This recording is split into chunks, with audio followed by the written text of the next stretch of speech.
દૈનિક બાઇબલના વાંચનો. તારીખ 10 ઓગસ્ટ 2026, સામાન્ય કાળના 19મા અઠવાડિયાનો સોમવાર. આજે માતા ધર્મસભા સંત લોરેન્સનો તહેવાર ઉજવે છે.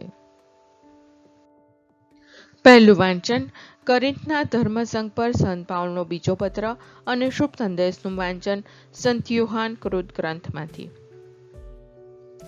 પહેલું વાંચન કોરિન્થના ધર્મસંઘ પર સંત પાઉલનો બીજો પત્ર, અધ્યાય 9, કલમ 6-10.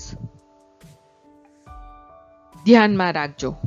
મુઠ્ઠી વાવશે તે મુઠ્ઠી ભર લણશે, અને મણ વાવશે તે મણ બંધ લણશે.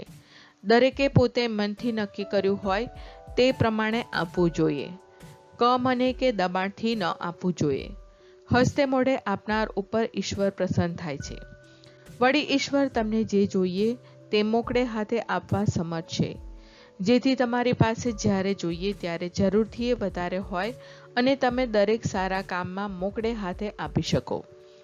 શાસ્ત્રમાં લખ્યું છે તેમ, તેણે છૂટે હાથે ગરીબોને દાન આપ્યું છે, તેનો દાન ધર્મ સદા સંભળાય છે. જે વાવનારને બી અને ખાવાને રોટલો આપે છે, તે જ તમને બી પૂરા પાડશે અને તેને અનેક ગણા કરશે, તેમજ તમારા સત્કર્મોના ફળમાં વધારો કરશે. આ પ્રભુની વાણી છે, તે આપણો આધાર છે. શુભ સંદેશનું વાંચન સંત યોહાન કૃત ગ્રંથમાંથી, અધ્યાય 12, કલમ 24-26. તમને સાચે સાચ કહું છું કે જ્યાં સુધી ઘઉંનો દાણો જમીનમાં પડીને મરી જતો નથી, ત્યાં સુધી એકલો જ રહે છે. પણ જો તે મરી જાય છે તો મબલક પાક પેદા થાય છે. જે પોતાના જીવનને વહાલું કરે છે તે તેને ખોઈ બેસે છે, પણ જે પોતાના જીવનને આ દુનિયામાં અડખામણું કરે છે તે શાશ્વત જીવન માટે તેને સલામત રાખે છે. જો કોઈ મારી સેવા કરવા ઈચ્છતો હોય તો તેણે મને અનુસરવું જોઈએ.